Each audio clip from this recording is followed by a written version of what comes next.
There is no peace for the wicked, the Bible says. But for Kenyans, they say there is no peace for Chief Justice Martha Koome until she resigns. The Chief Justice should allow all committee prisoners to come back to court and ask for forgiveness, just like the Inspector General. Our laws in this country must be applied equally. Hatuwezi kukubali kukuwa na inchi ambayo watu wako na pesa na wale wako serikalini hawafuati sheria na wanasamehewa makosa yao, na sisi wananchi wa kawaida tunapigwa kwanza, alafu tunapelekwa koti, alafu tunafungwa gerezani. I am challenging the Chief Justice to come out and tell us whether the Kenyan prisons are made for poor Kenyans. And if that is the case, she should also come out and show us the prisons for the rich people in this country. We cannot accept to have selected. Twitter has turned into a battlefield with angry Kenyans taking aim at the judiciary, and Chief Justice Koome is right at the center of the storm. Calls for her resignation are growing louder by the minute, fueled by accusations of leniency towards President William Ruto's government, a government many are calling the worst in Kenya's history. Sasa wewe Martha Koome na Chebukati, nyinyi ndio mlichagua hii serikali. Vile mlichagua hii serikali, mlikuwa mnajua hii serikali vile inafanya, vile itakuja kuturumu wananchi. Saa hii unaanza kunungunika, unaanza kusema wewe wabunge wafanya hivi. Kama wewe mwenyewe, wewe ndio ulisema hii serikali iendelee, na saa hii sasa ndio unaanza kulalamika. Kwa nini unalalamika? Sio aje hiyo serikali ifanye vile inataka. Kama ni kuturumu wananchi, iturumu mpaka dakika ya mwisho.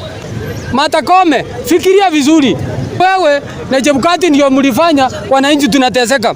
The hashtag Resign Martha Koome has garnered over 16 million impressions on Twitter, with Kenyans determined to push it to 100 million. Through memes, posters and biting banter, they accuse the Chief Justice of compromising the judiciary's integrity by aligning herself too closely with the executive. And yet, the judiciary is supposed to be independent.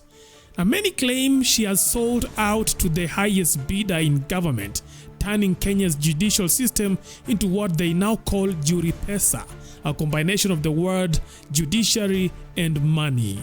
A major flashpoint in this outcry is Koome's role in presiding over the allegedly sub judice swearing in of Kithure Kindiki as deputy president.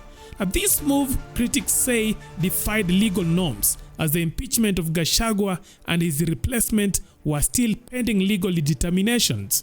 Kenyans see this as yet another instance of the judiciary bowing to political pressure instead of upholding the rule of law. Senior counsel Ahmed Abdullahi has added fuel to the fire, openly accusing the judiciary of being steeped in corruption.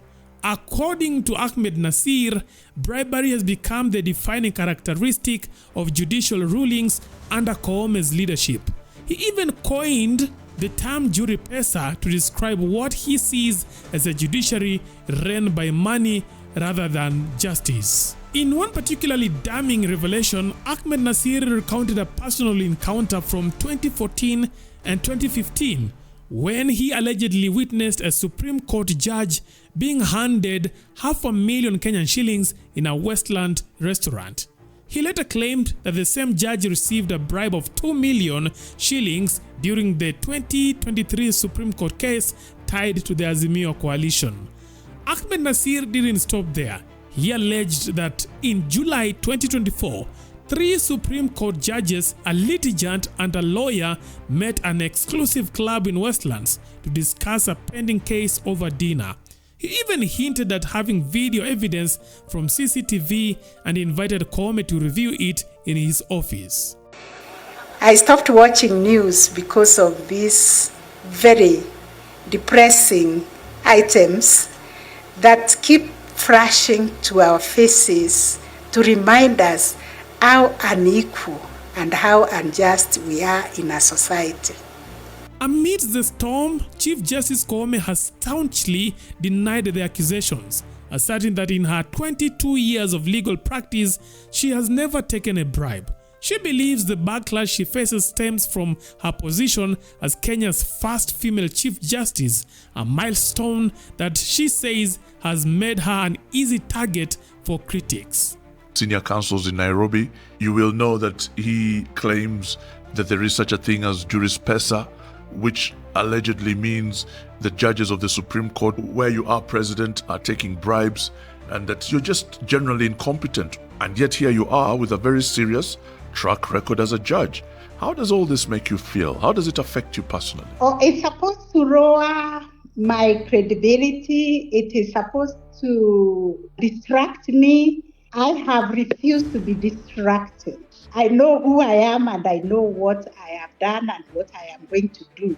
If you have looked at the judiciary's blueprint, the social transformation through access to justice, we have legacy projects, including building a Supreme Court, building a Court of Appeal, tribunal towers, and building a Kenya Judiciary Academy, and really making justice accessible to the people in their communities and in their homes.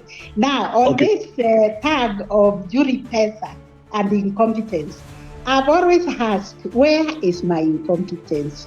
Is it in jurisprudence? The cases we have decided, which are read all over, we have had to deal with complex matters like presidential election disputes. So I'm like, is it in my jurisprudence where I am incompetent? He says there is MPESA, which means there is bribery in the judiciary or there is corruption in the judiciary. And I say, yes, maybe there is, but what are the institutions that deal with corruption in the judiciary? Why aren't you bringing evidence of this MPESA who has asked for money, who has received money, or who has received a favor?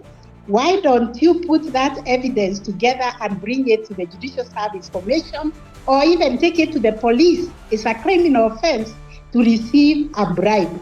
We have bodies that deal with anti-corruption, the Ethics and Anti-Corruption Commission. Why wouldn't you take that evidence there? Why don't you take it to the Director of Criminal Investigations or to the police? I am the Chief Justice, I accept, but how am I going to know who is receiving or who is giving a bribe?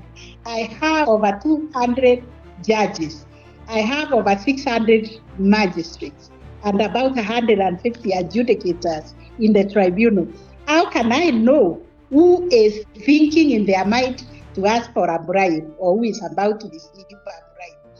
There is the National Intelligence Service that does that work of doing intelligence.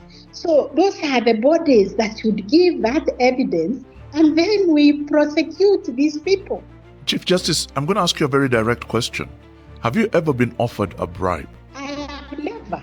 All these 22 years I've been a judge and a Chief Justice, nobody has ever approached me with a bribe. I would have them arrested.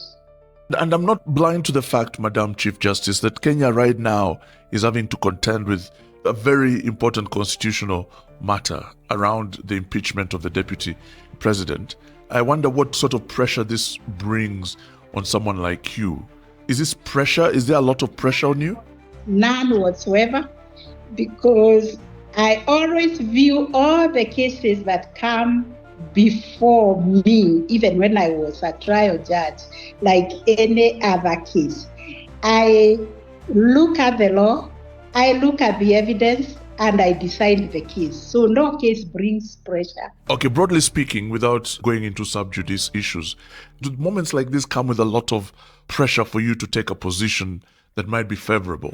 That's what I've trained myself, and that's the whole of office I took, that I will always remain impartial, I will have no bias, I will not decide a case until I have heard both sides of the dispute. So for me, I'm able to remain neutral and just stay away from any discussion that may drive you into thinking through a matter which is not before you. As the scandals unfold, Kenya continued to question the credibility of the judiciary, with many seeing it as a complicit in enabling the executive to erode democracy.